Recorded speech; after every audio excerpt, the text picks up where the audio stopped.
Today we celebrate Laetare Sunday, the fourth Sunday of Lent. We call it Laetare Sunday because the word laetare in Latin means rejoice, and we hear the word in our entrance antiphon for today's Mass. The beginning chant of the Mass says, "Rejoice, Jerusalem, and all who love her." It's a Sunday when the Church calls us to rejoice because we are coming closer to the great celebration of the Paschal Mystery, Jesus' death and resurrection. The Church calls us to rejoice. Yet at the same time, this is a very strange Laetare Sunday. It just doesn't feel right.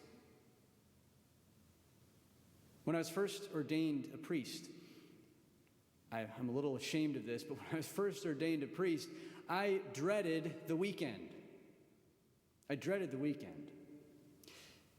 because I really didn't have a lot of practice for preaching in the seminary. I didn't really do a lot with that, and so when I got into the parish, preaching was so difficult, right? Just all the preparation that went into it, hours of prayer and hours of kind of reading commentaries, and I'd do all that I could to find a shred of something I could give in a homily. And so I'd get to Sunday, and I'd be so stressed out, and I really didn't like my homily, and I'd have to give it to this huge group of people, and so I dreaded the weekend. I never could have guessed, though, that 7 years later, I'd be here on the weekend, speaking to a camera in an empty church. This is a Laetare Sunday unlike any other. It's a strange Laetare Sunday.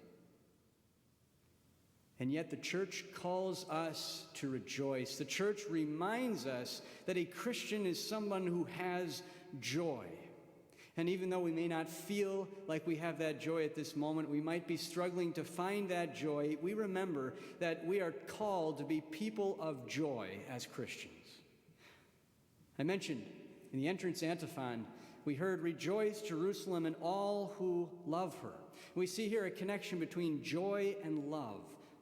And St. Thomas Aquinas, this great scholar of the Church, expounded a bit more on this connection between joy and love. He talked about the fact that joy comes out of love.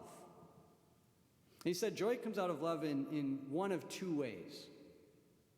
One way that joy can come out of love is we experience joy when we are in the presence of the thing or the person we love. We experience joy when we're in the presence of the person or thing we love. A second way that Thomas Aquinas said we experience joy is when we recognize, when we are aware of the good we see in the thing or the person we love. Now, to make this a little more concrete, I want to bring this to a very simple example. Parents, you love your children, right? The answer is yes. Right? You love your children. And there are times when you've been away from your children, perhaps, and you get to spend time together, and there is just so much joy there because you are with the ones you love. Right? Love brings about joy in that sense. And St. Thomas Aquinas talked about, too, when there can be sorrow, too, when we are absent from the one or the thing we love, right? There can be sorrow, parents, when you're separated from your children for a long period of time. And so that was the first way he talked about being able to find joy through love. The second way is when we experience the good, or when we recognize the good in another person, or in the person we love, or in the thing we love. And parents can relate to this as well. When your child is happy and they have what they need, things are going well, you experience a kind of joy, sort of fulfillment. When they're not happy, when they don't have some of the good that you want them to have, you experience a kind of sadness, right? So in that sense, love brings about joy. The problem is that we put too much love into imperfect and passing things. We love imperfect and passing things too much. I have a nephew who's about 4 years old, just a character. but he's been into building towers lately. As tall as he can get, these towers. And he loves building towers, right? And so when he has been able to build this tower, he experiences joy because he's in the presence of the thing he loves, right? Well, his younger sister, my niece, well, she loves pushing over towers. And so she experiences great joy when she's able to push over the tower. And of course, then my little nephew's joy is taken away, and he experiences sorrow, which very quickly fades into anger, right? And disaster follows. So too often we love things that are imperfect and that are passing. We love them too much. And the towers in our lives might change. Maybe for a while we love popularity or our status too much. Maybe we love money too much. Maybe we love our career too much. Maybe we love a certain idea of what our family should be like too much. And the problem, or maybe we love health too much. And the problem is, well, these things change. And at times we lose these things. And so we experience an intense sadness because we put all of our love into them. Right? Because love is the source of joy, or it can be the source of sadness, right? If only we could find something that never changed. And if only we could find something that was better than everything else. And we could love that thing. Because if we could, then we'd find true happiness. If we love something that never changes and that's better than everything else, has more goodness than everything else, we would find the greatest kind of joy. Well, what am I talking about here? I'm talking about God. When we love God, above all other things, we experience a joy that is so intense because God is all good, God is all loving, God is unchanging, God is perfect. And so when we love God above all things, we have a joy that is unfading, a joy that no one and nothing can take from us. The world could crumble around us, and we can still have Christian joy.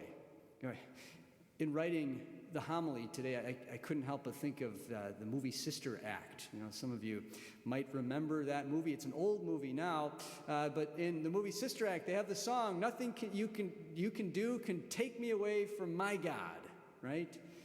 And when we love God, we experience this unstoppable joy. In order to have that love for God, we have to first have faith, right? And your faith might be a little shaken at this point in time. I want to encourage you, I want to beg you as your pastor to deepen your faith right now. Deepen your faith in God, because from that faith, then you are able to love God.